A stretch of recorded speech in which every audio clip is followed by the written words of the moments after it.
right, all right, all right, all right. Y'all got your vampire fangs out? Y'all ready? Y'all ready for some vampire stuff? Hello and welcome. I have to do a professional intro because Alex, the marketing manager, is in chat tonight. And if I don't do a professional intro, he'll be very. I can't even do it with a straight face. It's impossible. It's impossible.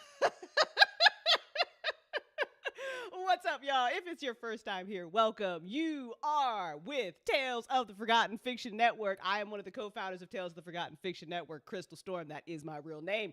I do the writing, I do the directing. I get to work with an amazing cast of voice actors. And tonight, we are showcasing for you all an original vampire tale. They are adults. There are no children. They do not sparkle. There's none of that. I will say a little bit of a trigger warning. There is no sex, but there are sexy conversations and there is a sexy scene. So if you are around children, it's probably not appropriate. So make sure you have your headphones on when we listen to this. There you go. Vampire Beginnings is one of our exclusive shows over at Tales of the Forgotten. You go to talesoftheforgotten.com/membership. So if you want to listen to, we've got 4 episodes, 5 episodes up now, 4 or 5 episodes up now. 2 episodes are dropping on Thursday for our membership. So if you love tonight's first 2 episodes and you're like, give me that vampire shit, I need it, just go to the website, sign up. You can, there's no commitments to the monthly membership. So if you just want to like listen to the episodes and then fuck off, you're more than welcome to do that. We totally get it. But there is a lot of cool stuff.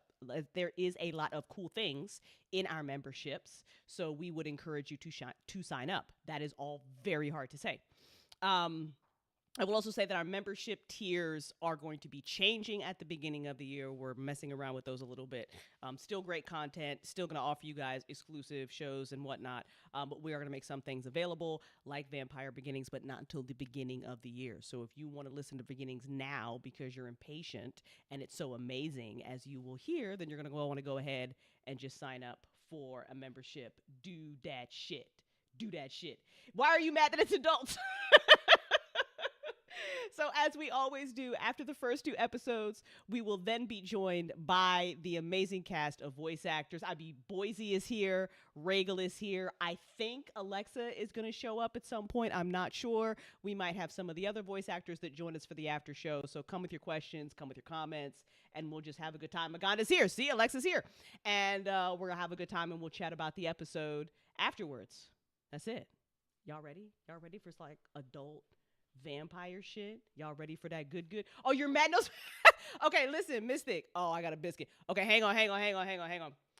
We got to segue completely. Hannah, who is my fiance, y'all can't have her, she's mine, who also does the sound design, made these amazing little fucking rolls for us.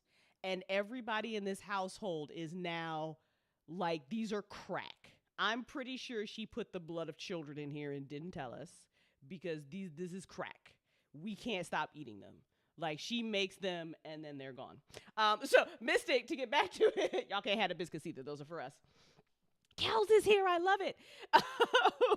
Mystic, there is sex, just not in the first 2 episodes.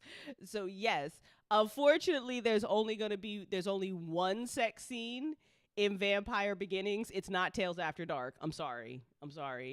It's not. There's only one sex scene in all. There's going to be 7 episodes of Vampire Beginnings. There's just one, but I think it's the hottest sex scene we've ever done.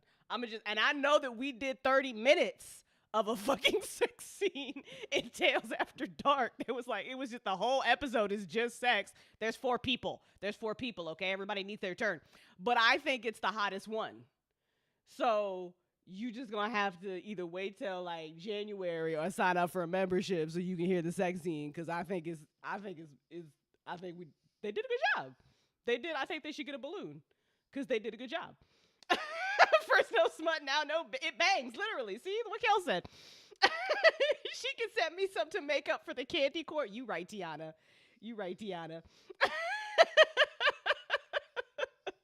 It's it. Sign up for a membership, and you too can have a biscuit filled with the blood of children. There you go. This is your first time here. Aren't you glad you came? I didn't mean to pun. That's it. I'm going to just turn the episode on. I'm going to turn it on. All right, let's go.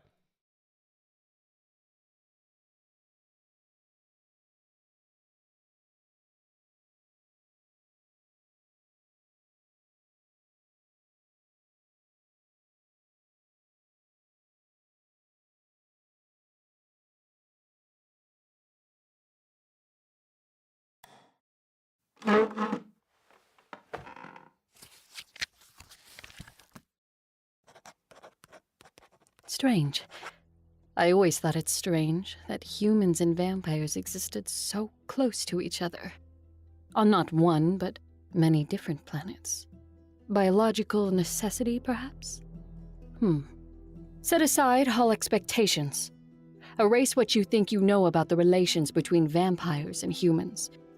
Things are very different on Nemoria.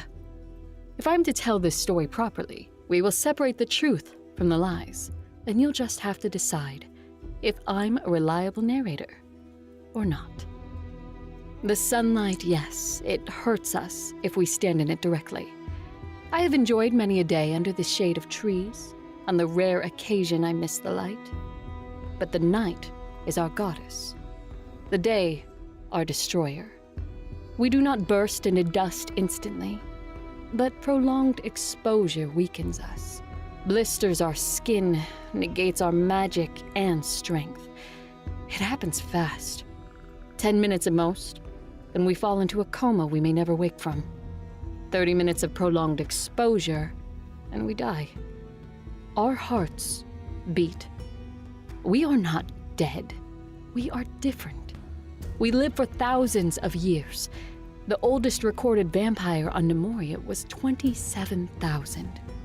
I imagined she was quite tired when she finally closed her eyes for the last time. We know when our death approaches. The tick of time ceases.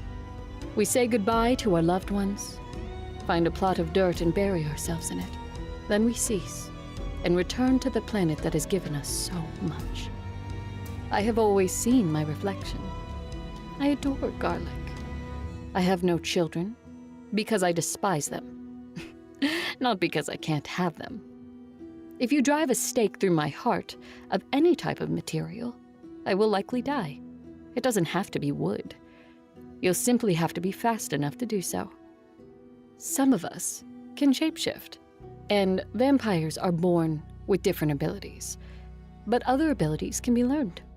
We are blessed with strength and agility, though some of us have been born weak and sickly. It is rare, but it happens. They are well treated, and they are usually the smartest among us. We do not sparkle, and we are not pedophiles. We control this planet, because that is the way of things.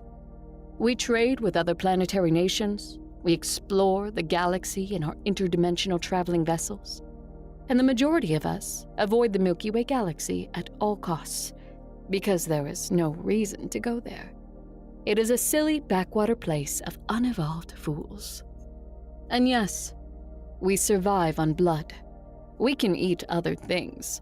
My taste buds work just as well as any humans, and we enjoy certain delicacies. But they are usually paired with the blood and cooked flesh of the humans we consume. We eat animals too, though we find humans to be more fulfilling. And no, here humans cannot become a vampire. You are either born one, or you are not. Our bite will not transform a human into a vampire, though if we share our blood with a human, well, there is a benefit to it. We have heard of stories of other types of vampire that can turn humans, but I have not yet actually seen it done. I suppose you could say humans are our slaves. They work for us. They feed us. And we let them live, breed, and love, if they so choose. Heavily regulated, of course. They are kept well fed and exercised, and, well, a healthy human is quite delicious. And yes, we play with our food. At least, that's how it was in the beginning, when humans had nothing to offer us but their flesh and their blood. It was because of Rhaegal. that things changed. Rhaegal. That arrogant, mouthy little shit of a man. And a threat unlike any we'd ever seen. It changed because sometimes you can play with your food so much that you don't want it to be food anymore. You want it to be something more.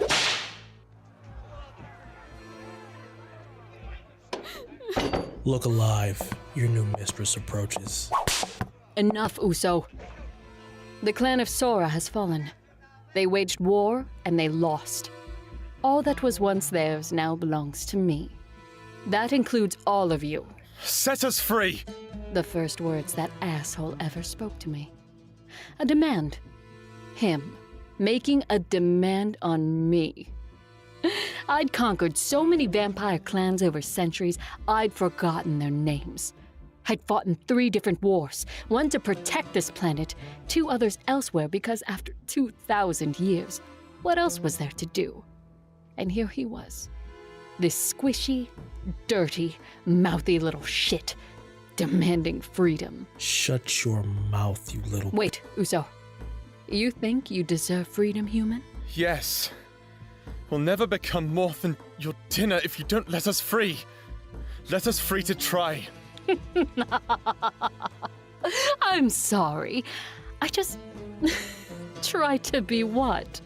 Your equals. Something more. Our equals. Blessed moons. And for what purpose would you want this? Don't you want it? Aren't you tired of spoils so basic? I'd never call you basic. What was your name? Rhaegal. It is unlikely a human could ever drive a stake through my heart. Or any other type of weapon, because we vampires can, in short, rapid burst move faster than they can see. I did so now. When I reappeared in front of him, I kicked out his knee because I disliked the fact that he was slightly taller than I. When he was rightfully kneeling before me, I wrapped my hand around his throat, reminded him of my strength, and let him fight for air. You are not basic, Rhaegal. You are delicious. And you, and all the rest of you, will feed me. You will serve me as the others do, and in exchange, you will not get freedom. But you will have a wonderful life. Until I take that from you, because that is my right as a vampire. Speak less, Rhaegal. Women don't like it when men are so mouthy. And smile more, would you? Be happy that unlike Clan Sora, when I conquer a house I do not murder the spoils of war for fear of betrayal. I do not have that fear, because you will obey. You will all obey. There is no other choice. Uso, put them in the transport. Boise awaits their arrival for processing. As you command, my lady. Move, now. I stepped back, watching as Uso and several other of the members of my clan rounded up the humans into the transport. There were 50 of them. A small human colony, but House Sora was shit at taking care of their food. After a moment, I realized the mouthy human was still kneeling in front of me. I looked down at him, quirking a brow. His head was lowered, but I can see the tension in his shoulders. His hands clenched into fists. Should I have Uso carry you to the transport, slave? If I may rise, mistress, I will walk on my own accord. He wanted to fight me. Mind reading was not a gift I had, but I didn't need it to know his thoughts. He would need to be broken down, placated. Human attempts at rebellions were a worthless waste of resources and food. You may not walk, but you may crawl. His head raised so quickly, I almost laughed. Dirty, black, shaggy hair fell over his forehead. Lines of silver in his hair, more in his unkempt beard. His dark, gray eyes were furious. He wasn't a young human. He'd been a slave his whole life. so I found it interesting that he looked at me in such surprise that I treated him as he was. I wondered if they were other humans like him in this little colony. I made a mental note to mention it to Boise, my human coordinator. Do it, or I will compel you to do it. You will not find my mind so easy to Do it! He began to tremble. Pain contorted his face, because he resisted. It took mere seconds, however, before the little shit was on all fours, crawling over to the transport. Come on, doggy. That's it. That's a good lad. That's right. Get your ass in that transport, you fucking idiot. Better drain that one first, my lady. Ain't got no room for troublemakers in our peaceful little utopia of delicacies. I may. I'll meet you back home. Yes, ma'am. I had duties still to attend here, after the conquering of a clan. Alexa, what are you doing up? I do what I want, human. You're writing your book? Maybe. Are you lying about me? I am telling the entire world that you are the arrogant little shit you are. Come back to bed. All right, I'll say it. Please? Fine. I'll finish it in the morning.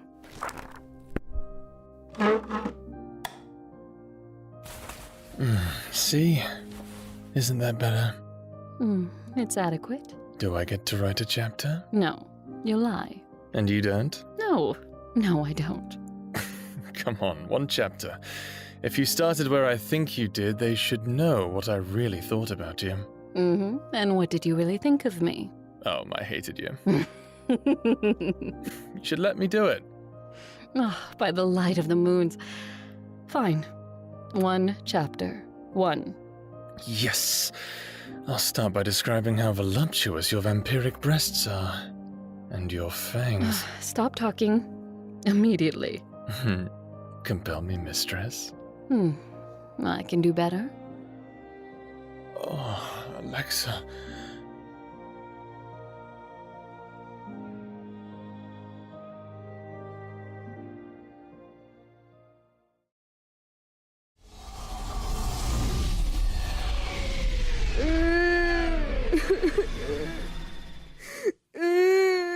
Shush now. You've got nothing to worry about. Everybody knows Clan Viras is one of the best in the nation. He's got everything to worry about. She's going to eat him one day. You shut the hell up! I'm done with you, Rhaegal, you mouthy fool! We've taken more lashes for you than any other. I'm never the one holding the whip, yet you still blame me. Because you want to change what can't be changed. This boy can live a life, a full life, a good life. Not every human ends up food, and if we do, then we do. That's the way of it, and it always will be. I heard Mistress Alexa's humans are the most well-fed and well-dressed. It's true. I've seen them in passing. She sent human messengers to Clan Sora once. Not automatons, but messengers. They got to ride in their high-powered land vehicles and everything.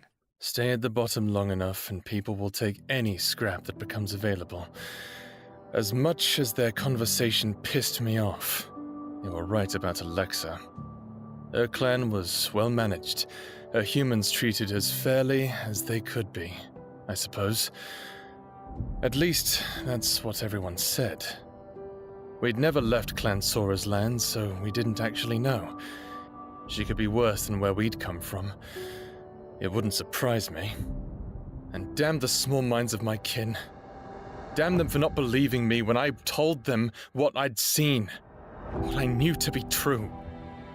Vampires would always need humans. But one day, humans could be strong enough they didn't need vampires. I didn't want a war. I wanted peace. I want coexistence. And mutual respect. I love this planet.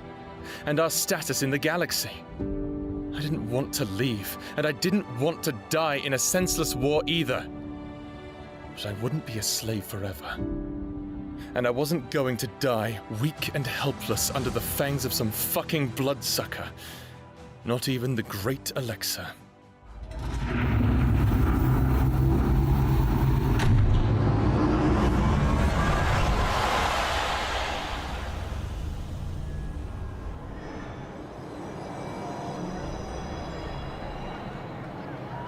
I stepped out of the transport and was annoyed at the gasp that almost left me. On first glance, this colony was... oh, fuck her. It was beautiful. Vampire cities on Nemoria were an eye-catching blend of technology and nature, hanging gardens, glowing moonflowers decorating high-tech steel lush parks, buildings of gleaming steel and glass, elegant manors and castles of stone decorated by night roses kissing the surfaces. Everything vampires built was beautiful. Human colonies usually weren't. They were okay, some of them were downright slums. But this one, just fuck her. Fuck Alexa. The roads were paved, the streets were clean, and not from the labor of the humans, but the automatons zipping about. There were fruit trees, and my stomach growled at the sight of them. Even under the light of the 2 moons, the humans here looked... by Lucifer, they looked happy walking around. There was even a fucking cafe. Did I smell... was that coffee? All right, everyone settle down now. Eyes front, I need your attention. Thank you. My name is Boise. I am your coordinator. I want to welcome you to Clan Virez. I know what terrible conditions you lived in under at Clan Sora. Rejoice now, because you will experience the most freedom a human is given on Nemoria. All your needs will be met. Food, housing, clothing, entertainment, health. Under the light of day, do as you please. Or don't. Live your lives to the fullest, for they belong to Alexa, and may you be so blessed that one night calls upon you to repay the debt you owe her. All hail Mistress Alexa! Okay. Be patient while we get you all through processing. You'll be given a tablet. It is yours to keep. You'll find many things on it along with the rules of the colony. If you cannot read or you're not tech-savvy, one of the automatons will be dispatched to your home to assist you. Please make your way through there. After the hellish conditions of Clan Saurus, even I had to admit this almost felt like freedom. The registration process was surprisingly fast. No one was rude, aside from Usa, but fuck him. I was escorted by an automaton down a pristine street that smelled of lilacs. It stopped in front of a door and handed me a keycard. When I inserted it, I was inside her modestly furnished room. It was spacious. More space than I'd ever seen in my entire life. Where are my roommates? I'm sorry, I do not understand. Who else is going to be living here with me? This is your home, Mr. Regal. Just Regal, please. As you wish. Hang on. This whole space is mine. Yes. So long as you obey the rules in accordance with the I policy. tuned out the bot and looked around. The bed wasn't a cot. I touched it. Mattress. Soft. There were sheets, blankets, 4 fucking pillows. Is that a bathtub? It's huge. That's mine? Yes. There's a shower. A separate shower. How long do I have in the shower? As long as you want, sir. Our water system is extremely robust and of the highest quality. You're telling me I can take a shower for as long as I want? Yes. When you are ready, sir, I will take you to the department store, where you can select new clothing. Buddy, can we do that tomorrow? Because all I want to do right now is get in that shower and forget the world exists. As you wish. Good evening, sir. Night. Holy sun goddess, it's hot! Hot fucking water!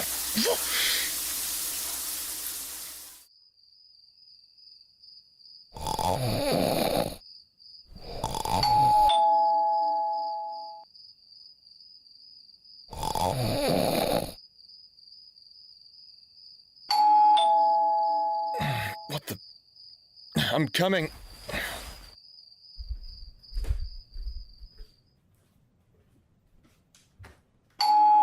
I'm coming. We ring twice. The next time we wait longer than that, we break the door down, and we don't replace it. Do you understand? If you don't want us to sleep so heavy, don't make the bed so fucking comfortable.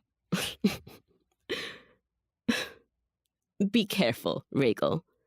There's a side to this place that isn't so pretty. You don't want to be there. Yes, ma'am. What do I owe the pleasure? Was your automaton broken? No, why? Do you not like clothes? Not when I'm sleeping. Get dressed. You are blessed, human.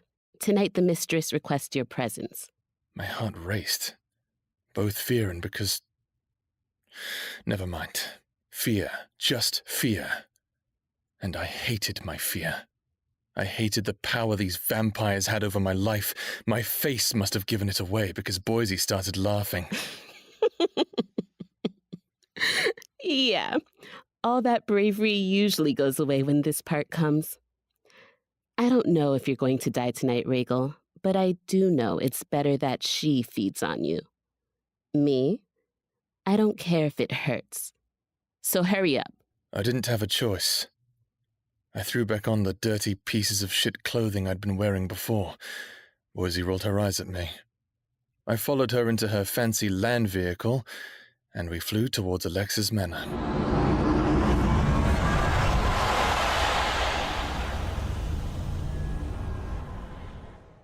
Except, it didn't look like a sprawling, gigantic mansions most vampires had. This was a house, maybe 2 stories, couldn't tell. I mean, it was nice, don't get me wrong, but it wasn't grandiose. I expected the conqueror of clans to live in a castle. Boise dropped me off at the front door. Have a good night, Rhaegal. I ignored her and looked at the perfectly normal door. I squared my shoulders, took a deep breath, and knocked.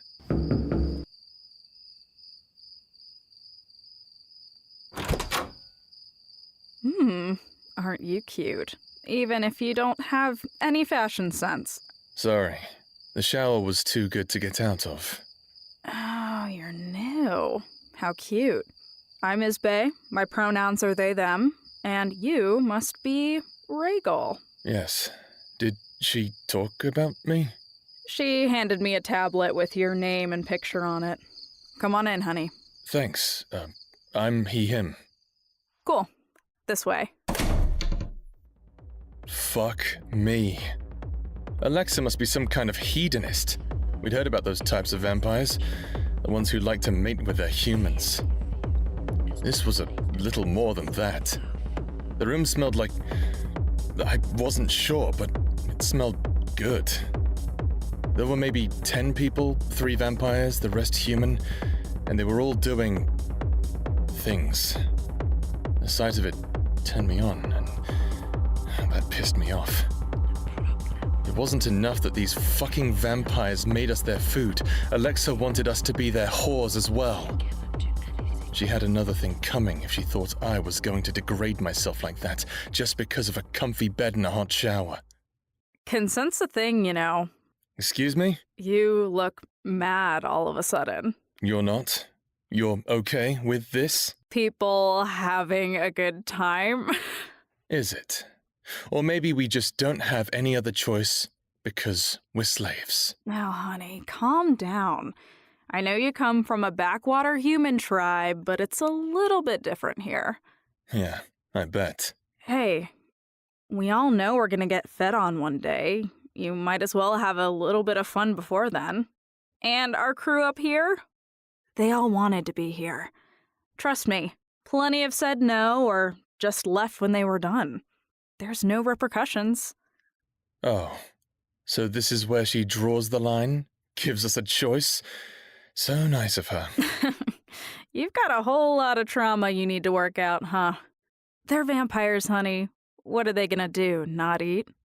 Just, why am I here? Wearing what you're wearing with that attitude? That is a good damn question. This way.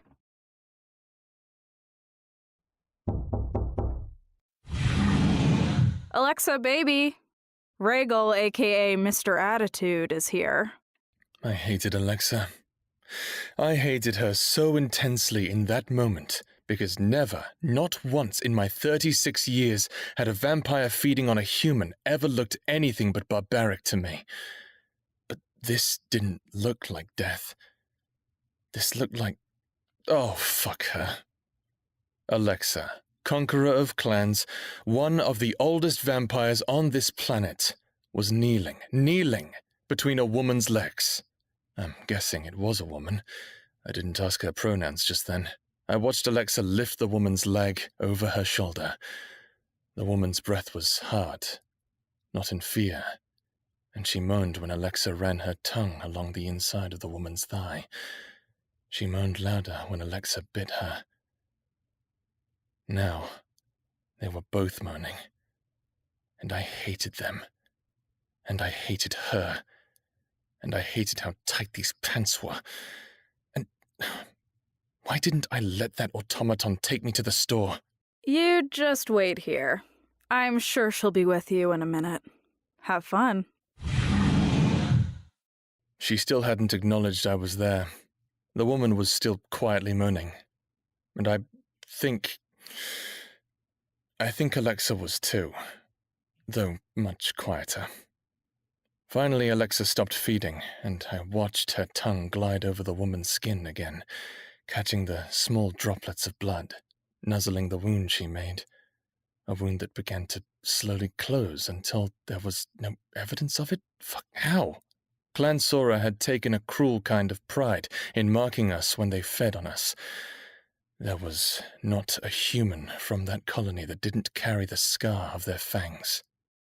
You are delicious. Thank you, mistress. May I please you further? Not tonight. I have a meeting. You may go now, with my thanks. Of course, mistress. May I kiss you? Kisses are for lovers. We are much more than that. Good night. I stepped aside, staring at the woman as she passed. Perhaps she was compelled, but her eyes showed no evidence of it. In fact, she winked at me and smiled as she left. You've never seen it done like that, have you? Whether you feed on us gently or harshly, it's still the same. Do you want us to stop feeding on you? No. I don't want vampires to die. I should, after the way I've been treated, the way my family was treated, but I don't. I want us to be more than your food. I want us to be your equals. Equals. She finally rose. Vampires were as varied as humans in shape, size, and how they looked. Alexa was built like a warrior, tall, thick, muscled. She had flawless, gleaming dark skin. Many vampires on Nemoria were dark-skinned. Moonbathing was a popular pastime. The way the light of the sun affected the skin of humans, it was the light of the moons that could do so for a vampire. Her curly black hair was shoulder-length and carried small streaks of white. Most vampires had a strong, near-instant healing ability. Not all, but most. Everyone said Alexa possessed the same healing ability, and after seeing what she'd done to that woman, I was inclined to agree. But Alexa had a faint scar on her cheek. It was rumored she'd gotten it from a sword of an archangel from planet Heaven. Maybe that was something that couldn't be healed. Or maybe she just wanted to keep it. Who knew? You and I got off on the wrong foot. As I recall, I wasn't allowed to stand on my feet. You will not be allowed to speak to me so disrespectfully, especially not in front of your peers and my soldiers. I didn't mean to disrespect you. I don't think that's true.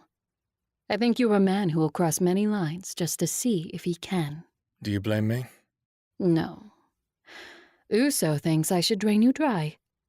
Put a stop to you right now before you put your silly notions of freedom and equality in the heads of the others.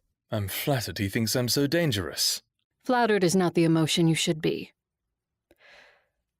I am aware conditions at Clan Sora were brutal. Cruel. As you can see here, I do not abuse humans. There's no reason for it. All I ask for is acceptance. And occasionally obedience. You will get much in return, as you well saw. You think an orgy is going to make me feel better? With how far that stick is up your ass, it certainly can't hurt. How long has it been for you? It doesn't have to be with a vampire, since you hate us so much. I'm sure one of my ladies, men or theys, would find you acceptable. I'll pass, thanks. The stick up my arse is doing it for me. Do you want me, Rhaegal? I'm sorry? I said, do you want me? She was in front of me now. I could smell her hair. It wasn't perfume, it was lavender, maybe? Soap. She didn't touch me, but I was acutely aware of how close she was. Why didn't you kiss her? Because a kiss is one of the most intimate connections. And I don't kiss those I don't love. You didn't answer my question. What? Do you want me? No. No. I hate you. I don't like you either. I'm glad we got that out of the way. She took a step back, and I found myself licking my lips involuntarily. She kept walking backwards, and as she moved, I watched her hands move to the front of her robe. She opened it, teasing me with what was underneath, but she didn't take it off. Instead, she sat down on the edge of the bed, crossing her legs, placing her hands on either side of her, and locked her stupid, beautiful eyes on mine. You may come and hate me, if you like. I'm not going to turn into one of your mindless puppies just because you let me fuck you. Moon forbid. I'm not going to like you either, or the fact that you won't even listen to what I want for humans. I know, Rhaegal. Fucking you isn't going to make me like you either. I hate you, Alexa. You're not interesting enough for me to hate yet. Bitch. I was getting closer. I didn't even realize that I'd crossed the room. I didn't know what I'd lost myself to. This woman, and how much I hated her until I realized I could taste her skin under my lips. Her neck, my lips were against her neck. Being worth my time, Rhaegal. I drew back abruptly. With a lot of willpower. This isn't how I do this. Oh? How do you do this? Do you want me? I summoned you, didn't I? To manipulate me. To find out if I'm going to be a problem for you. And I am. I am, Alexa. I'm never going to stop wanting humans to be more. To be free. You don't want freedom, Rhaegal. Excuse me? You want power. It's the same thing. You would believe that. Let me show you the difference. Command me, here, now. In this bedroom, where there was just the two of us. I'll give you the control you so desperately want. Command me. I'm not going to command you to fuck me, Alexa. But sure, I'll play your game. Free my people. All the humans I have here? Or just the ones that arrived with you? All of us. Done. I'll free them. And my kin will starve. But well before that, my enemies and even my allies will hunt you down. They'll find you. You'll be branded with the Tracker, nasty device. Even if you managed to get to the spaceport, there is not a ship you could command because none would respond to you. Because we program them that way. You don't know everything. You think you're the first human that wants to be free? That's tried to start a revolution? There are history books you have not read. There are centuries you have not lived. It always ends up one way. You lose. That's entirely my point. It's why you've got to... Fine. You don't want to let everyone go. Don't. Let me go. Do you think you can escape your fate if I do? You think a human can just wander the vampire cities? I'm not going to the cities. You think your soft human body can survive the wilderness? You, who've never hunted a day in your life. You said to command you. I commanded you. Let me go. Or are you a liar too? Her eyes flashed. I'd seen the look before. Her anger. It felt controlled, though. I might be a mouthy, arrogant fool, but I truly did not want to see her anger uncontrolled. But I still had to try this. Had to push. She shot up, her open robe hanging entirely too well around her, making me remember what her neck felt like under my lips. It made me want to reach out and command her in the way she wanted me to. No. No. I had to hold firm. Right? Right. Firm. A different firm. Not how firm her arms would be around me. Or would they be soft? All that muscle and... Shut up, Rhaegal. Focus. You're an idiot, Rhaegal, and you will die alone. What sense is there in that? I know your previous masters were cruel. I know you've lived a lifetime of it. I am none of those things. Let me show you. Stay here. Live your life in comfort. Fall in love. Have children. Take the freedom I offer. Her impassioned speech made me realize how good a commander she probably was. I would have followed her into battle. But not as I was. Not as weak as I was. Not with a lifetime so limited. She deserved better. And so did I. I came closer, drawing in her scent. I raised my hands and framed her face between them, staring into her eyes. She couldn't fathom my request because she only saw what she knew. I could not speak to her history. But she looked as if she'd seen one too many senseless deaths, and it was clear she thought I was walking into mine. But I had a plan. A stupid one, but a plan nonetheless. I do want you, Alexa, and I hate that. I've never wanted a vampire, but I want you. Just not like this. Not as I am. I need to be more. I will stand as your equal, or I will die trying. Setting you free won't grant you what you seek. What you seek is impossible. Let me try. Please. I felt her fingers close around my wrists. Hands of a warrior. I let my mind wander, thinking of how those hands would feel on me, gripping my back, touching me like I wanted to touch her. Fine. Just as my mental fantasy was getting so carried away, I was thinking maybe I should take her up on that offer, just in case I did die. She shoved me away from her, giving me her back, belting her robe closed. She picked up her tablet. Boise. Ma'am? I'm giving Rhaegal his freedom. Tell no one. Pick him up and drop him off outside the city limits. Are you sure? Boise. Yes, ma'am. On my way. Wait. You're going to do it? You're letting me go? Boise isn't going to kill me, is she? I am many things, but I'm not a liar. Get out. What happens to you after this is no longer my concern, for you are not under my protection. Alexa. Mistress, thank you. Get out. I think that's quite enough of your side of things. Hey now, I was just to write about how you were concerned for me. More like relieved the annoying one was gone. You were worried, admit it. You didn't want to leave.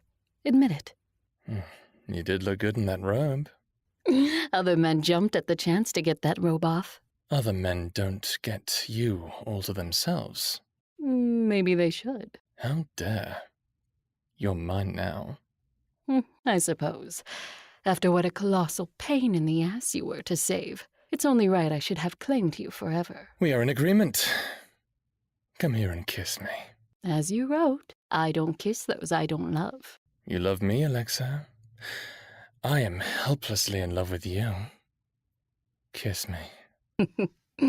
Fine.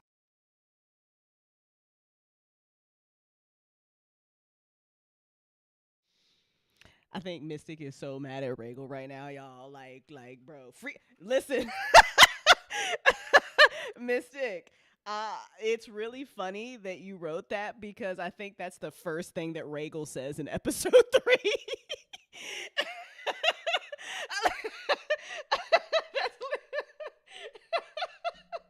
Regal does not have a good time going where he wants to go. I mean, you know what? I give him props for standing in his conviction and his like morals and shit. You know, but when the wise woman tells you that you don't know shit about where you're going, maybe listen. That's all I'm saying. That's it. All right. Who's coming to this after show? Get in this Discord channel. Scroll on down. The voice channel is after show. Y'all should be out so freaking mad. She's offering paradise. It's because her breath still smelled of her last lunch. I mean, how bad could it be, really? Like what? Like a little metally, maybe a little metallic or something? Hey, Maganda. All right, hang on. Let me make sure they can hear you. 1 second. I'm always fighting with OBS. Literally always. Do not pretend like you don't see this channel. Okay, talk again. Oh, hi. Yeah, it works. Yay! The panic in my voice. We are joined by the amazing Maganda, who plays Alexa. We got Kels in here. I think Boise and Isaac are coming as well. So is this the first time that you've heard it all put together, or have you listened before? Yes. Yeah. It is the first time I heard it put all together. And even though, you know, I read the script, I did the script with all the other voice actor kind of people and whatnot, we still get to parts that I'm still laughing so hard on. Like when Regal's like, and curse these pants for being so tight. I just can't help myself. Listen, it is so fun to write some ridiculous shit like that and then get amazing voice actors like yourselves to read my words. It's phenomenal. It's like the best feeling ever. You can get us to do whatever you want. I know. It's great. It's great. What's the problem? See, like, what's the problem? Hey, Tiani, best friend for life. What's going on? Hello. Oh, hey, we got the whole crew, almost the whole crew. Fantastic. So we heard what Maganda's LOLing about Regal's tight pants. Tiani, is this your first time hearing it all put together? Yes, it is. Okay. What'd you think? I loved it. It was awesome. What had you nearly fallen out your chair? Because I'm sure I know there was a moment.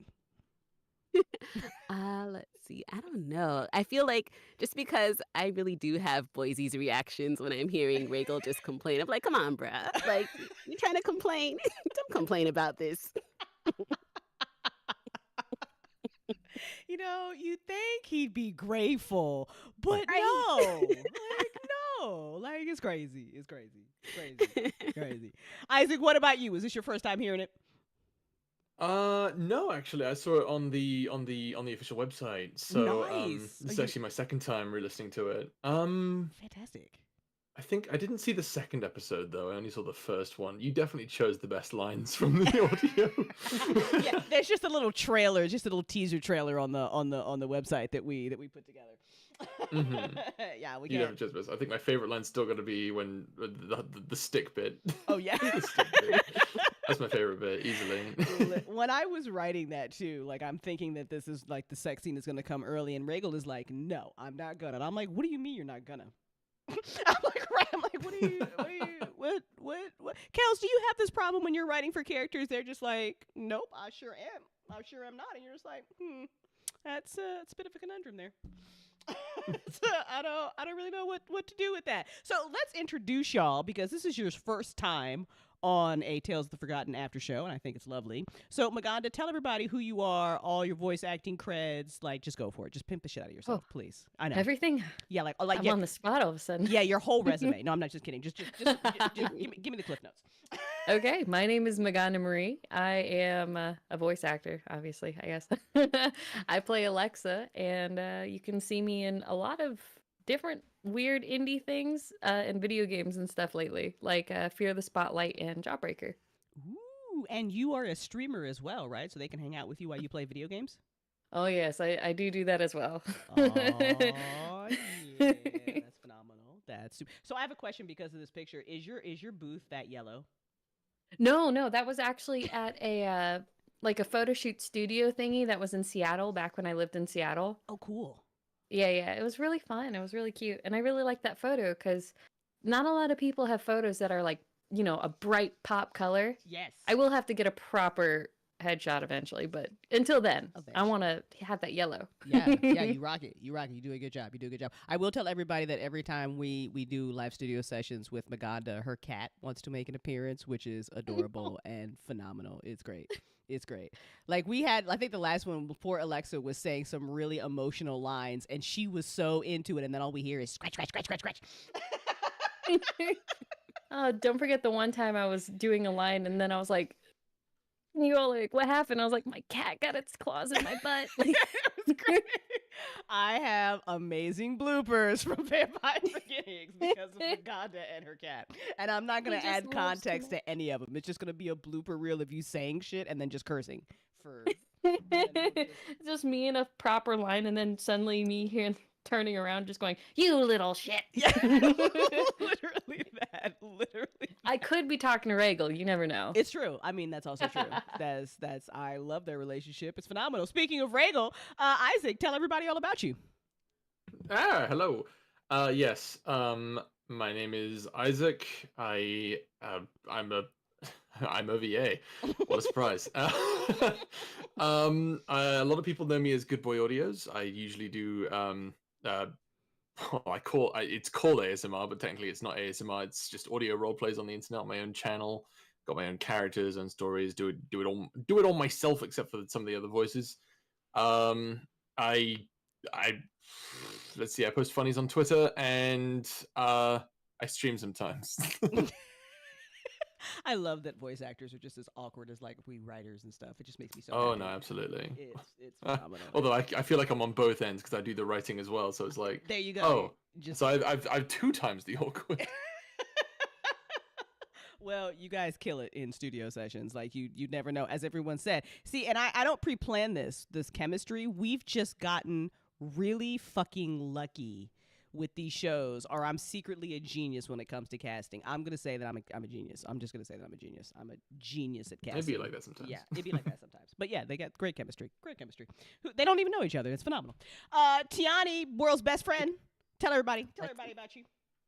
Hey there. Yeah, I'm Tiani Ma. I'm also a voice actor. Surprise. I do a lot of stuff actually with you guys with Tales of the Forgotten. So you could hear me in Don't Look. You can hear me in Always Listen to Your Crazy Uncle. I also do audiobooks, and actually that thriller series that I told you about, Crystal, a little bit ago, that's actually out finally. So that dropped, all 3 books. Oh, so what's the name of it? It's a bunch of them. It's the Emily Ellis thrillers. Hang on, by Amanda Jager. So there's 3 of them, and it's my first ensemble cast audiobook. So if you guys want to check that out, go ahead. Love that, yeah. You can also hear me in some visual novels, some video games. Yeah, that's me. I love that. Yeah, I'm always crawling into Tiani's DMs, and Tiani's always down, so I love it. Yeah, you should listen to Tiani in everything, especially in fucking Crazy Uncle, because you will laugh so hard. And if you miss so good. And if you miss that live listen party, that's sad, because there was a whole story about an adventure of candy corn that you're never gonna get to hear again. Because just trust that Pixel does owe Tiani some money and some gas money and some biscuits. She does. I'll be expecting my biscuits, please and thank you. That's 100%. And we are joined by the amazing Kels. Kels is a reoccurring character. That's 100% of Life Dead. In Vampire, we get to hear Kels in the beginning, and then in one of the more recent episodes, she and Regal actually have a conversation, which is fucking great. I just love it when Regal tries to be a human and talk to people. Kels, hey. I actually didn't know that the character was reoccurring, so that was actually a shock. I just thought I was the first First one, just this random, citizen in a cage that's happy to be here. So yeah, I was excited to be able to come back and yell at Regal like, don't fuck this up for the rest of us, you weirdo. Yeah, don't fuck this up. Don't tell me what to do. I know. Literally. Kels, tell everybody about you because you're amazing. I am probably the third person in here that's not really a voice actor. I'm just an author, so to speak. So she asked me to do this, and so I am in a couple episodes of this. I also played a character in the Always Trust Your or Listen to Your Crazy Uncle. And then for those of you that know the amazing voice actor Gerald Hill, I am his wife. So we have our own projects going on, our own voice stuff and novel stuff going on. I can't wait. Kels downplays. Kels is an amazing writer, and she's a kick-ass voice actress. She's good. I think I'm really encouraging her to step more into it, so her and Gerald could be more of a power couple than they already are, so they can just like take over the world together. Because I'm here for it. I'm here for it. No, you did a phenomenal job. The funny thing in is this. I really read this script, and I'm like, this is written the way we would write characters. Like, you would play Regal, like you would play this dickhead, and I would just be like, would you just shut up and worship me? Like, so that's all Alexa this is one of my favorite shows of yours. Like, I love it. The chemistry is amazing. I just love the way it's written, and I'm always a sucker for the romantic subplot, so this one got me immediately. Oh, I love that. Kels also killed it and Always Listen to Your Crazy Uncle. Kels is the wonderful, caring mother to Tiani's and Tara's character. And you should just listen to Crazy Uncle to learn more about why she's the world's best single mom. She just is. It's because I love my brother so much. I know. And you know what? The bonds of family are really important. Like, they're really... They are. My daughters are so great. Oh my God, right? You Thanks, Mom. Best mom ever. It's so good. So I need people that coffee mug, best mom ever. Yes.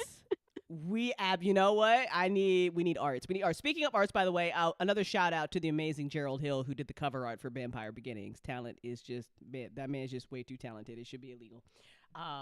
I agree with you, Kels, though. I mean, this would probably like shock people because you write legacy and then people think, you just like killing your characters. And that's like crazy because I don't. So, but this is one of my favorite stories. This is one of my favorite that we've written here at Tales because I am also a sucker for the romance. I am. She is so loving, and she is best mom. So, what were some of you guys' favorite moments from these first two episodes? I know you guys have the whole story, and there's one more episode coming, but try not. You can hint at some stuff, but don't spoil the audience. Just give them a little tease. Am I legally allowed to say Maganda's cat? Yes. All right, Maganda's cat. That's fair. Magana, what is your cat's name? My cat's name is Matcha. I actually have two cats, but one ignores me, so. But Matcha's the one who's constantly in my booth. That's adorable. We need a picture one day of Matcha. I was like, I could send one right now, but that would go into the Discord. That's fine. We get cat picture in the Discord are fine. Okay. Cat picture in the Discord? Yeah, okay. Absolutely. So Isaac's favorite moment of the series is Maganda's cat. I love that. I think that's really apropos. No, it was just so much fun. It was just so much fun. And it was always like, all right, let's take a moment here to talk about Maganda's cat, and then about like 30 seconds to 5 minutes later, we'd be like, all right, back to work. I actually took a video today. I was in my booth working on some voice acting stuff, and I just had to show my partner what was going on and why it takes me so long to record. I set my phone up, and my cat's right behind me on a little stool. That's his designated stool. And I do my line. I get halfway through, and then he'd start like scratching something. Then I have to stop. Wait. Okay, he's done. Get through my next line. Okay, that's good. Start my next line. He starts scratching, and I'm like, can you please? That's my life. it's my boy. You have the patience of a saint. That's you are such a good cat mom. I love him. Such a good cat mom. So has that been your favorite part of Vampire as well? Just really doing your lines with your cat? I mean, it's hard. I really hope you don't hear him in some of the background. No, it's fine. It's totally fine. I think my favorite part is there's not a lot of projects that I'm in that lets me do a good read with the cast, because then you get the proper feelings of everyone on the table as they read their lines, you know? Mm-hmm. So that's actually my favorite part of when we read for these for the show and whatnot. Yes. And this is to all the aspiring audio drama creators or just anybody out here, and I will die on that hill. Live reads are the best. You will get the best takes from your actors when you let them read off of each other. You just do. It's phenomenal. And you guys are so much fun in studio. You're so much fun. They're so fun, and they're so professional, and they're so directable. Hire them all. Tiani, what's been your favorite? I would have to say I also like our live reads as well. Just the chemistry between all of us, I think, is absolutely amazing. And this was actually when we did episode 1 and 2. I think that was my first live sessions doing anything, voice acting, like live session. So you guys were my first live session, and it's just been amazing since then. Oh, that's so great. I'm glad we set good example. Oh, yes. I'm glad. And of course, hearing Maganda switch from like Alexa voice to Cat Mom voice is always a treat. I look at Regal's eyes. God damn it, Cat. Literally. Exactly. That's literally what happens. It's freaking great. So if anybody just really loved the chemistry between Regal and Boise, I'll just have you know that in a couple more episodes they spend more time together. And now I kind of run a buddy cop series with just Regal and Boise just annoying the shit out of each other. So I'm thinking about it. It's in the back of my Regal, do you think that Isaac? Do you think that Regal, that Boise is really his favorite? That's hard to say. That is really hard to say. Like the chemistry is there, but not in the way that it's like. It's not the same energy as Regal and Alexa have, so it wouldn't work. It's kind of, honestly, it feels like a very platonic like Crowley and Aziraphale from Good Omens. It feels more like that. That's fair. I think it definitely has those vibes. Boise, do you Tiani, do you think that eventually Boise is just going to be like Alexa has terrible taste in men and just yeet Regal off the planet? She would really want to. But her love for Alexa would win out. It's the only thing holding her back. That's really good friendship. That's such good friendship. Maganda, I never asked you, and this is hilarious. So we've been we're like damn near finished with the show. We only have one more episode. What do you think about Alexa and Regal? I think of it more like a cat and mouse relationship. One is obviously the predator, and wears the pants in the relationship. Also, why everything I talk about is about cats? I'm so sorry. It's okay. But I honestly think it's a really cute relationship. I mean, honestly, playing the character that's stronger and wants to protect my little boy toy, even though I'm quite sure he's taller than me. That's how I feel. But I really do like it's a very sweet relationship. That's really cute. And it's very true. He is slightly taller, but I mean, damn it. It's okay. I mean, though. But that's all he's got going. He's got to have something going for him, right? So it's just that he's slightly his mouth. That's what he's got going for him. Well, now I think that's not like that. Oh no. You know what? That's the first thing she says about Regal, that he's a mouthy, arrogant little fool. So yes, he is. That's it. Definitely. He'll say it. Like Regal will definitely say some shit. You're just like, wow. Isaac, what do you think about Alexa and Regal's relationship? Because I feel like you write and voice act a lot of this kind of stuff. I like it. I like this relationship actually. It doesn't feel like it's any one side is more important than the other. I think you wrote that really well. It definitely feels like they're both fighting for the same thing. You know, they both really they both really sort of care about each other's health and well-being, when even initially they don't give a shit about each other, but like eventually they sort of figure out that they really want to support each other. And I like that. I really do like that. You wrote that really well. And of course, Maganda, you did amazing with Alexa. Seriously, it was an absolute pleasure working with you in the booth. It was fucking fantastic. Thank you. It was amazing working with you too. I love how we can volley those emotions back and forth so good. Oh, it was great. It was amazing. Especially the scenes like episode 1 when you finally get to realize at the end that, we're living together. Just our we've been married like 20 years sarcasm kind of. It works so well. Like I was impressed because like it didn't when you're in the booth, it doesn't feel like it's like it doesn't feel like pillow talk. You know what I'm saying? Like, no. You're just because you're standing. You're standing. It's uncomfortable pillow talk. Yeah.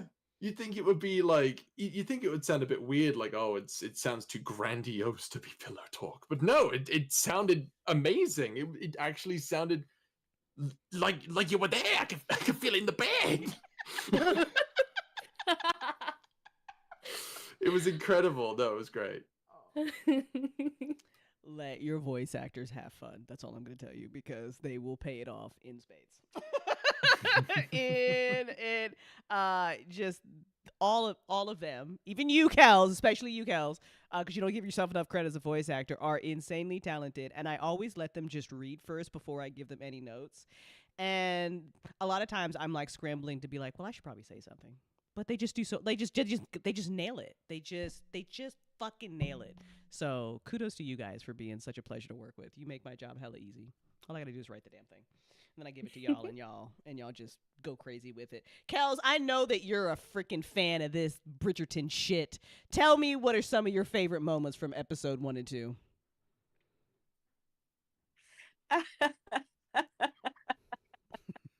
Oh, my favorite from the first episode, when she basically just told him to shut up and be quiet. Yes.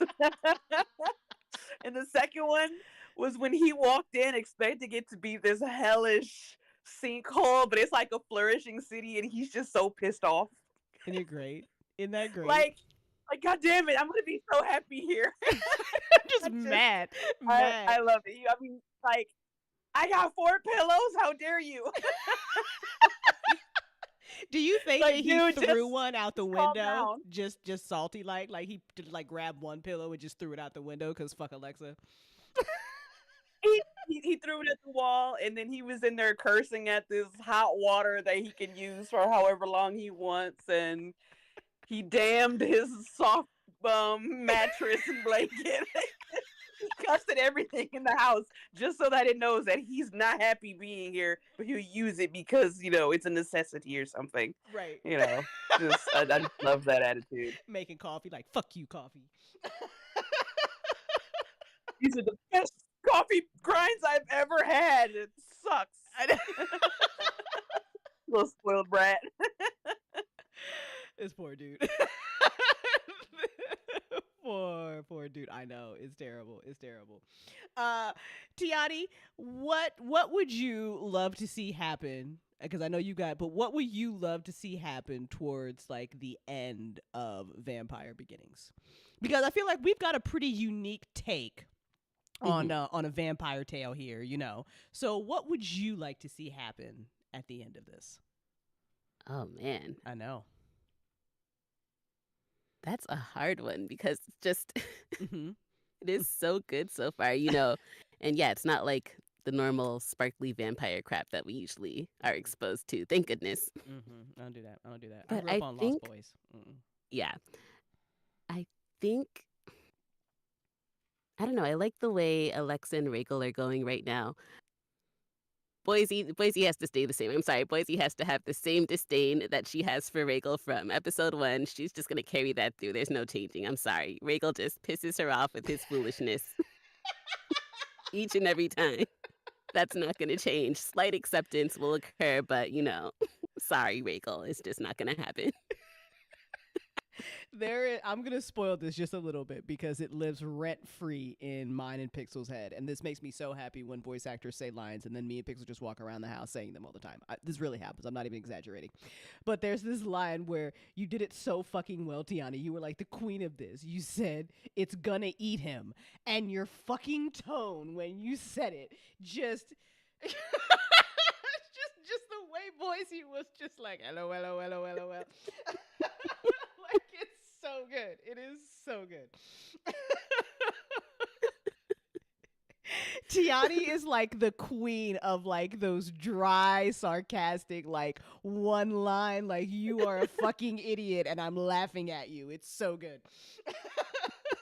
Do you have to deal with a lot of those people in like real life that you just channel that? Where does that come from? Tell us. Yeah, pretty much. I work in the hospital, so I'm around patients all day. Right. I'm sorry. So a lot of it is just like, because I will say, I'm not going to spoil anything, but the last session we had where Maganda burst out laughing after I said a certain line, it was really like, I pictured how I was talking to one of my friends. She was doing the same thing. She was spilling out an emotional story, whatever. And then the way I said the line was exactly how I told her what I said to her. And she had the exact same reaction. Like, the girl stopped being sacked. She was like, girl, you couldn't give a little more? That's exactly how I was feeling. I was like, whoa, hold up. But like, that's the best friend thing. That's what you do as a best friend. Like, yes, I'm letting you have your emotional moment, but okay, we're done here. Let's wrap it up. It's phenomenal, you guys. It's literally so Boise. I'm not gonna spoil too much, but just Boise is just grilling Alexa over a choice that she has made. And you gotta have those friends in your life, okay? Everybody needs that friend that is not just gonna let you get away with doing some shit. That is gonna be like, why? What's your motivation? Why are we doing this? If we about to start this, why are we starting this? And Boise does that to Alexa. And Alexa, Alexa's like, point, and then Boise just says something. And you know what? I kind of want to keep in. I think we're gonna keep in your laugh, Maganda, at the end because it was just so perfect. Where you were like, wait, what? It was an honest reaction. It was so good. Oh, so good, so phenomenal. Kels, how would you like to see this end? As a connoisseur of the romantic stories, how would you, and a fellow writer, how would you like to see this end? Oh shoot, I don't know. I mean, obviously they're gonna get together, so I'm like, what other ending is there? Like, right. That's, they'll get together at some point because, I love the whole idea that she's writing their story. Like, that's just really cool. Mm-hmm. So, I mean, I don't know what freedom exactly looks like for Rhaegal, considering the town itself is basically okay. Mm-hmm. So the ending kind of is just, like I said, him being happy. Like, whether this freedom is not what he wanted, but he realizes that it's fine. Because I don't know, I feel like what he's looking for is just gonna cause a lot of death. So, ooh, okay. So you think but like I say again, like I've heard the next episode, so again, not getting into some other stuff that other people haven't heard. So there's something else I would say after the next episode. Mm-hmm. But yeah, like I just want to see him get to a point where he's happy, because clearly he's had a terrible life. He suffered, his family was terrible. He's been beaten. So I just want to see him be happy. Oh, you hear that, Isaac? She wants your character to be happy. I knew you cared about me. He's just so damn miserable. Like, he doesn't even know what to do walking into a good life. He's just mad about it. It's just like, bro, can you accept that life isn't terrible all the time. Like, isn't you that could all of actually us be though, happy. like trying to deal with our trauma? Like we've been living in trauma for so long Right. that something good happens to us and we're like, what's the catch? This is a fucking lie. Like, this ain't real. This is a lie. I'm waiting for the other shoe to drop. What's gonna happen? There's gonna be a murder tonight or something. You know, I'm gonna get There's no fanged up such in my thing as sleep a or free something. meal. Wait for it. Right. Boise is right. Regal needs therapy. He just needs some therapy and some chocolate truffles. That's all. I just want to draw like a really tiny Regal just looking very upset at a coffee store, at a dinner, at an orgy. Just angry. And it's the same picture every time. Yeah. Like, he's just placing him in these different settings, and he's just ultimately miserable in a place that brings literally everyone else so much joy and happiness, and he's just like, F this place. Freedom makes me pay. Facts, Mystic. Facts. Okay. Regal and Colin would get along great. If you haven't listened to A Fairy Tale for Adults, it's completely wholesome. I swear to God, it really is completely wholesome. I'm not even being facetious there. Go listen, because there's a guy who also protests too much. But you know what? I think Gerald did a great job with that cover art too, because Regal just looks mad in it. I don't know if y'all have really just looked at the cover art for Vampire, but Regal looking back at Alessa like, this bitch. Changed my whole life for the better. How dare she? How dare? By the way, Chad, if How you dare have she save me? right, she conquers this whole other clan. She brings y'all to this freaking utopia, and Regal's like, "You're not gonna make me no hoe." I'm gonna make you a hoe. I'm saving myself to marriage. He literally went to his free house, got his free bath, and the first place he goes to is a brothel. Clearly, he wants to be a hoe. Yeah. I didn't ask for the brothel. Stop crying. Oh, well now. By the way, Chat, if you've got any questions for this cast, any comments, please let us know so we can read them off to him. So Isaac, how do you think this how would you like this to end? Also, as a fellow writer. Oh, well, have you ever heard of a lesser-known writer called William Shakespeare? No, I'm kidding. No. I think a wholesome end is on the horizon. If I were to write it, I think Alexa and Regal, they both just need time, together. Get them a little house somewhere in the middle of the wilderness or something. Just have them chill. Let them have some alone time together. They need it. That's so sweet. This idyllic, just happy ending for them with the little fence and all. She doesn't want kids, by the way, though, so Regal's gonna have to get over that. That's fine. That's okay. That's perfectly fine. I don't think you actually talked to me about what Regal's take on kids is anyway. I actually don't know. Like, I don't know. I don't know. What do you think? Well, let's just say he hates them too. Oh, he hates them. Well, there you go. See, from the mouth of the voice actor, gotta write him in. Fuck these kids, man.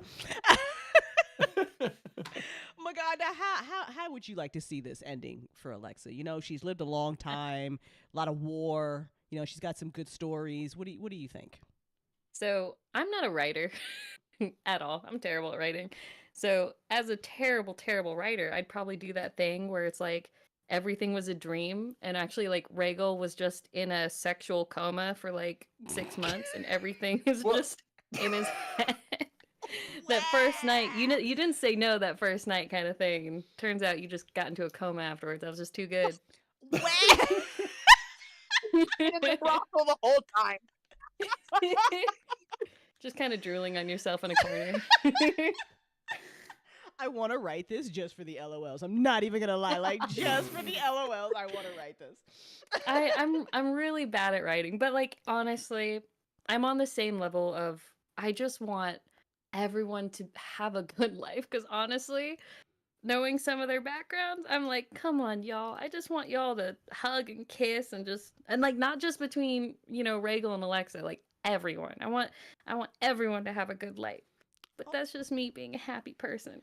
Aw, that's so cute. Morgana really is a happy person. It's amazing hearing like her Alexa voice. It's great. It's great. I think that's the only direction I'm like, do a little meaner, and she does. But you gotta like make Morgana be a little mean. It's hilarious. So Tara wants to know, everybody, open question for all of y'all. What do you do to get into character?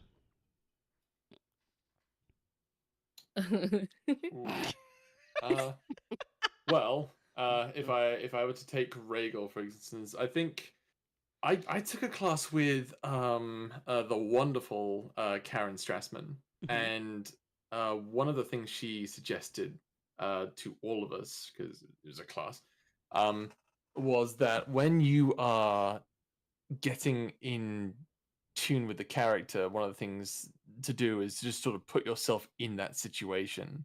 Imagine yourself being like for Rhaegal, like when he first meets Alexa. Like I just try to channel how awkward he might feel, as well as how sort of like disrespected he kind of feels, in this situation. Like I get that I'm a bit dirty right now, but come on, you don't have to.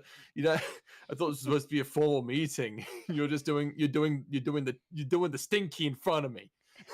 I don't need this right now. But I just imagine that sort of scenario, and then I just sort of take it from there, and then the words just sort of flow naturally for me after that. I love that. What about everybody else? For me, it's actually how I stand in the booth. Ooh, so okay. Depending on which character, like if I'm obviously a shy character, I tend to grab my collar of my shirt with my left hand and bring it up closer to my chin and shake a little. But for Alexa, in like mangas and like animes, when the guy character is like really into the girl character and he corners her by putting a hand on a wall above her, and he's like, "Hey." I do that pose in my booth. Oh my god, I love it. So yeah, for me it's posing, and it gets me into character because I'm not standing like myself. I love that. Do you drop that on your husband every now and then to get his attention? Do you just do the hand on the wall thing? Keep in mind, I'm 5 foot tall and he's 6 foot. So I do it, and I'm talking to his belly button like, "Hey." That's freaking genius. I love it. Tiani, what about you? For me, if it's a character that's not like Boise, because Boise's in my wheelhouse. Like Boise, I just imagine myself talking to one of my friends pretty much, and that's where Boise comes from. So if it's not Boise, if it's something that's out of my wheelhouse, like something that I have to really emote for, I usually listen to music. Like if it's say if the character is going through something traumatic or something like that, then I'd have to listen to a song. And this is really sad, but like the song is lame. But if I listen to Waiting on a Miracle from Encanto, if I want to get into like my sad mood, Oh, it's a great song though. I know. Like, I have kids, so a lot of my inspiration comes from Disney songs. Listen, Disney is great in like inspiration. Disney puts out some bangers. So music is how I get into character. Oh, that's fantastic. Kels, what about you?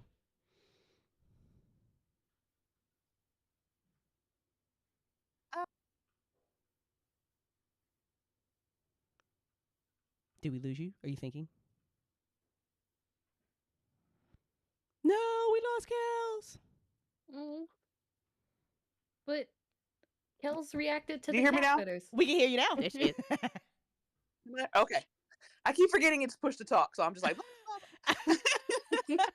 I'm newer to this, so I'm not as experienced, but I have noticed that my posture does help. Mm-hmm. Like if I'm trying to play a stronger voice character, like standing up so that I feel stronger, like I'm looking down at people, or like I said, if I'm playing a not so strong character, kind of try to shrink into myself, which is my wheelhouse of being shy and don't look at me. So I'm being put in these roles, where I need to be stronger, and that is just acting to me of trying to like, okay, if I wasn't dealing with crippling anxiety, how would I actually act toward people is kind of how it goes. Killing it. Just You're trying killing to it. act like a normal person. So, and being a writer has helped because I act out stuff in my head.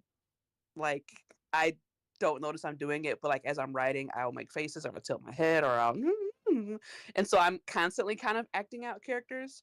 So since so far all the characters I'm playing are not characters I made, it's just needing that feedback of I need you to tell me what this character's like, how they act, yada yada yada, so that I can try to figure out what that's like. So I'm still kind of learning what acting kind of out loud is, because in my head is, of course it sounds amazing, it's in my head. So Yeah. out loud, I'm still kind of working on that.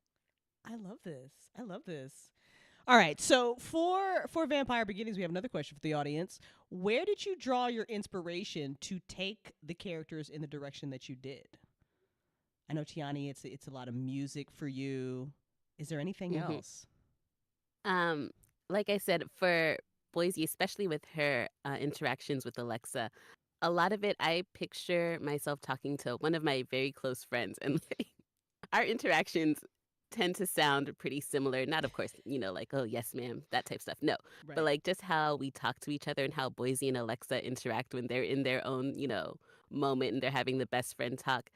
That's usually where I draw, how I'm going to take Boise and her tone of voice in the conversation just from my conversations with my friend that I've had before. So That's great. See, now I'm like, I've got to figure out a different character for you to play in our next Tale show. Don't worry, we'll work on it. We'll work on it. I'm gonna really stretch your wheelhouse now. I can't wait. It's gonna be exciting. What about everybody else? Inspiration? Is there any inspiration? Do you look at artwork? Is there any other, or is it just posture and your amazing acting techniques? No, I'm just amazing. No, Okay. I'm No, kidding. I mean, yeah. Okay. Well, I mean, not really. It's just kind of honest. I mean, you can probably just tell. It's just sort of my normal speaking voice, really, when it comes to Rhaegal.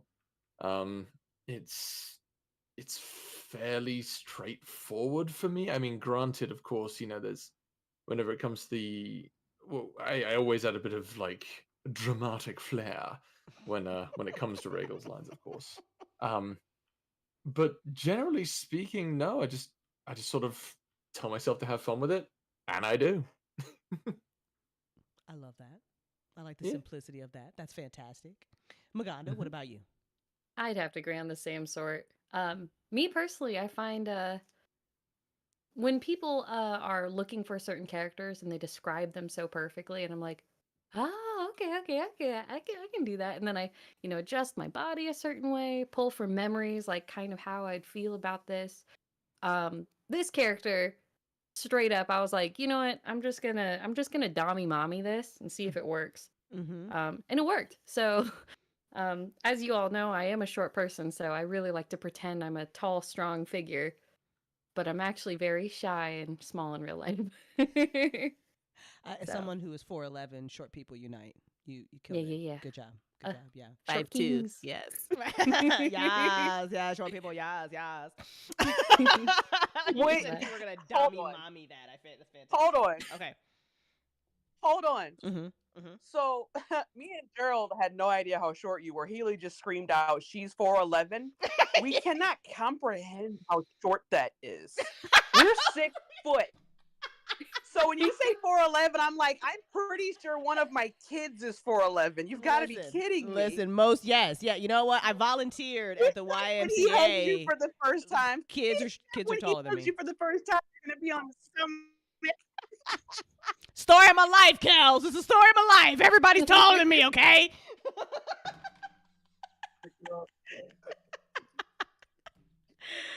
I am pleased. You a picture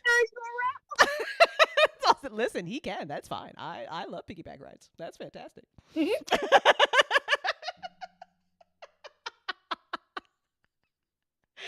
They're just dying now. I like though the people that happens. People are always surprised that I'm so short. I like that. This pleases me. I too just walk around like a dommy mommy. I don't. That's not. Well, that's the fun of it. Is just pretending you're someone else for a few hours, Exactly. Exactly. Oh, that's always nice. Well, this has been lovely. I will. Blake is taller than Crystal, 100% Mystic. Yeah. I will say that I won't spoil the ending, but I think you will all be very pleased. But I will. It is a gentle reminder that Vampire Beginnings is a prequel tale. And Vampire Beginnings is the prequel tale to the original, very much longer vampire story that we will probably be telling in 2025. That will probably be our big 2025 show. And that vampire tale tells the story of, it will pick up pretty much almost damn near right after, maybe like a couple of months after when Vampire Beginnings is over. And Nemoria is in some shit. Is in some shit. So I just want to temper expectations, because y'all always be calling me out, people in the chat, that I'm like mean to characters and I kill them, and that's really just not fair, because so many people lived in Fairy Tale, like, oh my god. So yeah, there is a reason that we're kind of taking the story in the direction that it goes in the last couple of episodes. And yeah, so you're gonna hear a whole lot of new characters when we do the Vampire Tale, but you will hear Alexa and Rhaegal and Boise again. If the voice actor is available, because of course why wouldn't they be available when I called like that? Of course they will. Of course they'll be available. We're trapped in your basement. Help us. Yeah.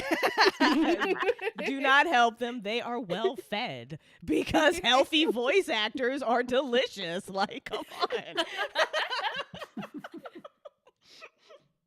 All right, everybody, please listen. Don't Look is a horror story. It's horror. Okay. Is this supposed to be what it is? Okay. Star Wars Legacy is about a Sith. How did you expect it to end? Okay, no spoilers. I'm just saying. Listen, Tales After Dark, please, is such a happy story. Like, oh my God, just because the main character has like a little bit of trauma in the beginning, it's just plot. Like, I had to give the sex some plot, like a little bit, it was just plot. We let our guard down with this one. We should have known better. We should have known. I'm just listen. We hear Boise real stressed out in episode 6, and I'm just saying there's a reason for it. There's a reason Boise. No. Reason Boise is like, bitch, I need you to stop kissing this man. We are busy now.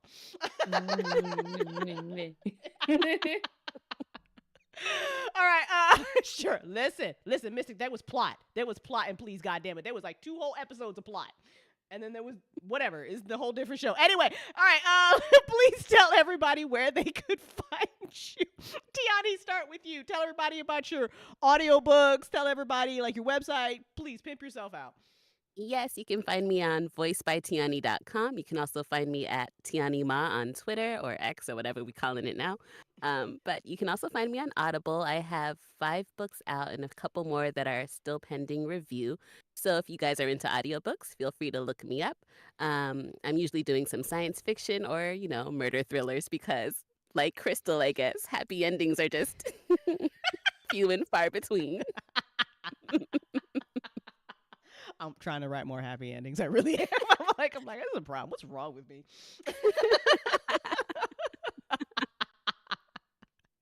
Right? Please was a very happy story. It was so happy. It was so happy. Listen, they was happy in episode 3. I don't care what y'all say. Oh my God, tell everybody where they can find you. Please pimp yourself out. Of course, I will happily pimp myself out. So both my Twitter and my Twitch is Maganda Marie VA. Maganda, by the way, spelled with all A's, Maganda. I've had people spell it with an O before, so I just gotta make sure that's out there. I also have a website. It's if you just like Google Maganda Marie and then Squarespace, because I'm too, I guess, lazy to get the actual URL.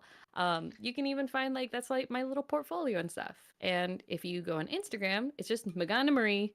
And hopefully I'll be posting again soon because I'm trying to get some cosplays done. So, ooh, that's exciting. Kels, tell everybody where they can find you. I am on Twitter, X, Bird app, whatever it is, as author Kelly and Hill. Other places there may or may not be the author in front of it because it might have already been taken, ironically. So on all of the major apps, and I do have a book out on Amazon. What's the name of the book? Come on. Oh, it's called The Werewolf's Touch. It is a modern fantasy medical drama. So think like Supernatural and Grey's Anatomy put together with werewolves and elves and shit. Yeah, y'all should definitely go check that out. Kels is amazing. Check that shit out. Isaac, tell everybody where they can find you.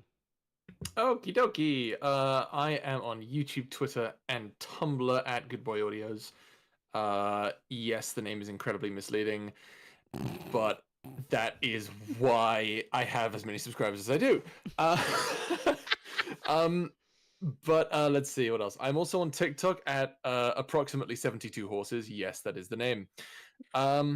And yeah, if you like my stuff, I do audio dramas myself. I make stuff. I have a big old expansive universe. I've got wizards and warriors and space pirates and space octopuses, which is always fun. Yeah, I also make funnies.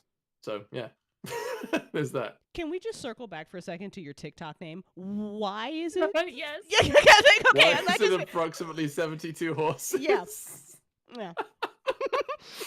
It's an old joke. It's oh god, I saw a meme about back when we were still using Skype, back in my day. There was a Skype account called approximately 72 horses, and the meme was there was a bit of text under it saying, "Oh God, what do they want now?" And so I looked at that name and I was like, you know what? I want to use that. And for some reason, it changed my entire TikTok to approximately 72 horses. So there you go. It's so specific. I love it. It's just approximately 72 horses. Like, I have just so many questions. I've been in some people's TikTok live streams and I've like commented like, "Hey, I love your stuff," and they'll be like, "Thank you, approximately 70." Like they'll start laughing and be like, "Wait a minute." It's smart marketing. It's smart. Good job being clickbaity. Good job. Thank you. It's very good. It's very good marketing. All right. Big thank you to all the voice actors. Incredible talent. If you are listening to this, go to their websites, hire them. They are wonderful in the studio. They are very directable and they are incredibly talented, as you have heard. If you do not want to wait and you want to listen to the rest of Vampire Beginnings, we have 2 episodes dropping this week, not 1 but 2. Go to talestheforgotten.com/membership. You can sign up for the $10 tier right now. No commitments. You can sign up, listen, and then fuck off. But there's a lot of good content on there, so you're going to want to stick around. And we've got a lot of fun stuff planned for you guys. So you should just sign up for the membership. You should just do it. Or you can just give us a one-time donation because you love our shit and you're listening to it and you're still here. So just do that as well. You can find that as well on that page. I am Crystal Storm. I am the co-founder of Tales of the Forgotten Fiction Network. I am the writer and director of all of our shows. We have coming up for you, all of our legacy fans in the house. Woo, woo, Star Wars. You have been asking for it. It is coming. The Legacy Christmas special next month. I have a studio session with all our Legacy peeps. Legacy was the show that started this company. Legacy is Star Wars audio drama. So if you haven't listened to it, go listen to it right now. There are 21 episodes for you to binge. It is my favorite story that I've ever written and my favorite characters that I have ever created. And I've written a lot of shit, but they're just my favorite. And I can't wait to go back to Legacy, honestly. So we're going to do the live listen for it as well, for the Legacy Christmas special, and I have even plotted a 1-episode little adventure for the membership. So that's another reason you should sign up for the membership, because if you like Legacy so much, then you're going to get a little special 10 to 15 minute show just for you guys. Yeah, that's okay, Kels, because Legacy is there and it is waiting for you, I can't wait until... Yes, Tara, the studio session is this weekend. I pinged y'all. I can't wait